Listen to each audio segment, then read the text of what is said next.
नमस्कार साथियों, मेरे YouTube चैनल में आपका एक बार फिर से स्वागत है। पिछली वीडियो में हमने बात की थी वर्णमाला भाग 1 के बारे में, जिसमें हमने वर्णमाला किसे कहते हैं, वर्णमाला के कितने भाग हैं, स्वर, व्यंजन, उनका उच्चारण स्थान क्या है। आइए आज बात करते हैं घोषत्व के आधार पर वर्गीकरण। आपने अक्सर प्रतियोगी परीक्षाओं में देखा होगा कि अघोष व्यंजन, सघोष व्यंजन क्या है।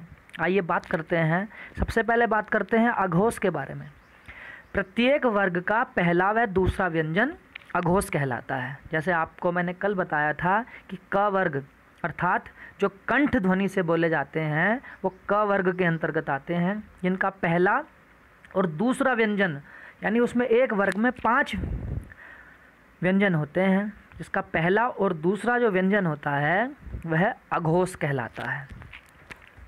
उसके बाद सघोष, प्रत्येक वर्ग का तीसरा, चौथा और 5वां व्यंजन सघोष कहलाता है। आपको महत्वपूर्ण ढंग से ध्यानपूर्वक इन प्रश्नों को सुनना है और याद कर लेना है कि अघोष और सघोष क्या होते हैं।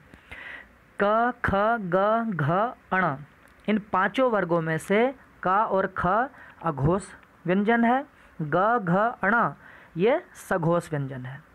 आइए बात करते हैं प्राणत्व के आधार पर वर्गीकरण। पहला है अल्प प्राण। प्रत्येक वर्ग का पहला, तीसरा और 5वां व्यंजन और सभी स्वर अल्प प्राण के अंतर्गत आते हैं। यानी जो क वर्ग है उसका पहला, तीसरा और 5वां जो व्यंजन होगा वो अल्प प्राण कहलाएगा। यानी दंत ध्वनि का ही देख लीजिए आप, जो त वर्ग के अंतर्गत आती हैं वो दंत ध्वनियाँ होती हैं, जिसमें त पहला व्यंजन है, द तीसरा व्यंजन है और न ये 5वां व्यंजन है। ये सभी अल्प प्राण के अंतर्गत आते हैं और जितने भी स्वर होंगे वो सब अल्प प्राण कहलाएंगे। उसके बाद हम बात करते हैं महाप्राण। वर्ग का दूसरा और चौथा व्यंजन एवं सारे जितने भी ऊष्म व्यंजन होते हैं, हमने कल आपको बताया था कि 4 ऊष्म व्यंजन होते हैं, स, श, स, ह, और प्रत्येक वर्ग का दूसरा और चौथा व्यंजन ऊष्म व्यंजन और प्रत्येक वर्ग का दूसरा चौथा व्यंजन महाप्राण कहलाते हैं।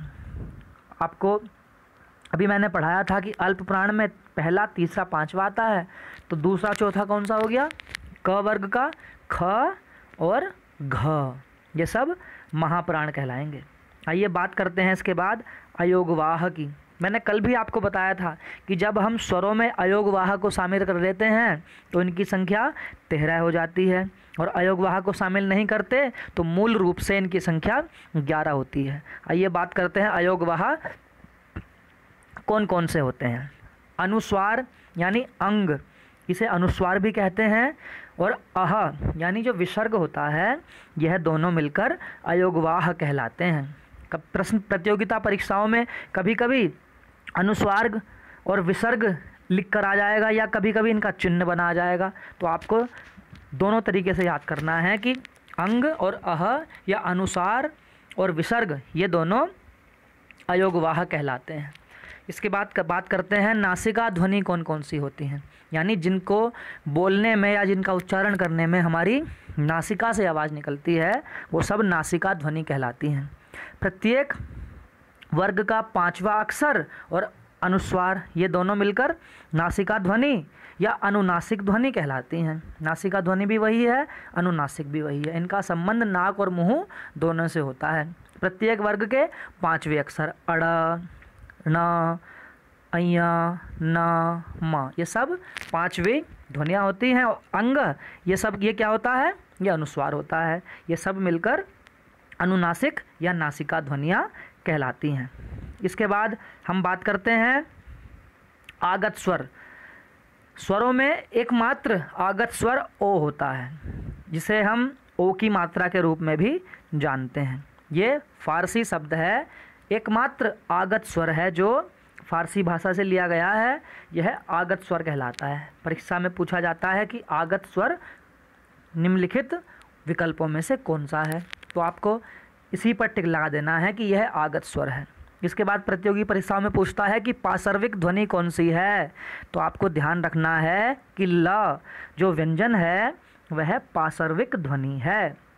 ल व्यंजन पार्श्विक ध्वनि के अंतर्गत आता है। इसके बाद प्रकंपित ध्वनि, प्रकंपित ध्वनि यानी जिसको उच्चारण करने में कंपन सा होता है। आप उच्चारण कीजिए रा का उच्चारण करेंगे तो कंपन होगा, इसलिए यह ध्वनि प्रकंपित ध्वनि में आती है। प्रकंपित व्यंजन कौन सा है? र। इसके बाद हम बात करते हैं संयुक्त वर्ण कौन कौन से होते हैं, यानी जो दो वर्णों के मेल से बने होते हैं वो संयुक्त वर्ण कहलाते हैं। इसमें सबसे पहला आता है त्र। त्र ये त के नीचे हलंत होता है, त के नीचे हलंत होता है और प्लस र जब इसमें मिल जाता है तो यह बन जाता है त्र। इसके बाद ज्ञ।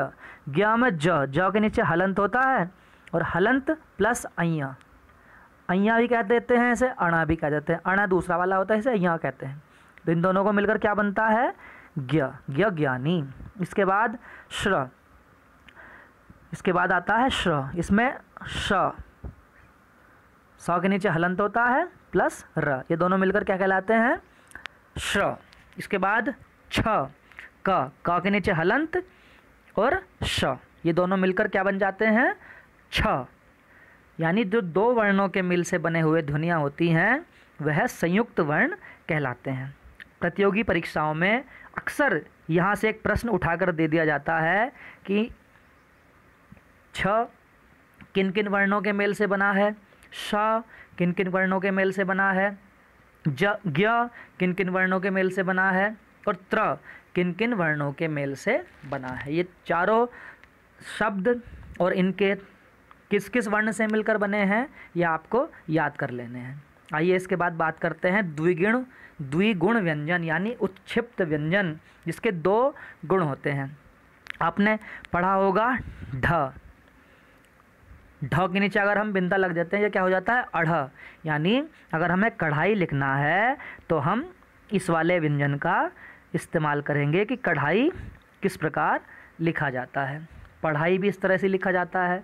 इसके बाद अगर हम अड़ का करेंगे इस्तेमाल तो हम लिखना चाहेंगे कपड़ा, तो कपड़ा के लिए इसी वाले व्यंजन का इस्तेमाल होगा। तो आपको ध्यान रखना है कि द्विगुण व्यंजन कौन कौन से हैं या उत्क्षिप्त व्यंजन। उत्क्षिप्त व्यंजन या द्विगुण व्यंजन अड़ और ढ़ ये दोनों द्विगुण व्यंजन होते हैं। इसके बाद मैंने आपको सबसे पहली कक्षा में बताया था कि कुछ ध्वनियाँ जिनको हम अरबी फ़ारसी के रूप में इस्तेमाल करते हैं उनको इस्तेमाल करने के लिए कुछ व्यंजनों के नीचे, कुछ ध्वनियों के नीचे नुक्ता लगा दिया जाता है। इन्हें हम नवीन विकसित ध्वनियाँ भी कहते हैं और अरबी फ़ारसी ध्वनियाँ भी कहते हैं। सबसे पहले क के नीचे नुक्ता लगा है, ग, ज, फ, ये सब अरबी फ़ारसी ध्वनियाँ हैं या नवीन विकसित ध्वनियाँ हैं। आपको प्रतियोगी परीक्षाओं की दृष्टि से मैंने यह सब वर्णमाला कराई है। इस वर्णमाला के आप पिछले भाग को यदि आपने न देखा हो तो आप उस भाग को भी ज़रूर देखें। उस भाग में भी मैंने वर्णमाला से संबंधित कुछ महत्वपूर्ण प्रश्नों के बारे में बताया है और इन सब प्रश्नों का जो मेरा ध्येय है बताना, वह सब आपको प्रतियोगी परीक्षाओं में हिंदी वर्णमाला के सभी प्रश्नों को याद कराने का एकमात्र उद्देश्य है, जिससे आप प्रतियोगी परीक्षाओं में एक भी प्रश्न आपका वर्णमाला से न छूटे।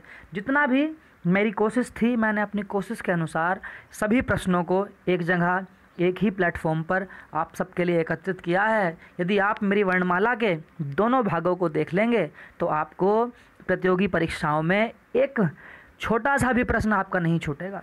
इसलिए आप दोनों भाग ध्यानपूर्वक देखें, अपने नोट्स बना लें और मेरा सहयोग करते रहें। यदि आप दोस्तों को, जो मेरे छोटे भाई बहन भी हो सकते हैं, बड़े लोग भी मुझसे हो सकते हैं, मेरे सहपाठी भी हो सकते हैं, यदि आप सब में से किसी को भी मेरी वीडियो पसंद आई हो, लाइक करें, मेरे चैनल को सब्सक्राइब करें, अपने सहयोगियों, मित्रों के साथ शेयर करें और मेरा उत्साहवर्धन करें। आप सभी का बहुत बहुत धन्यवाद। नमस्कार मित्रों।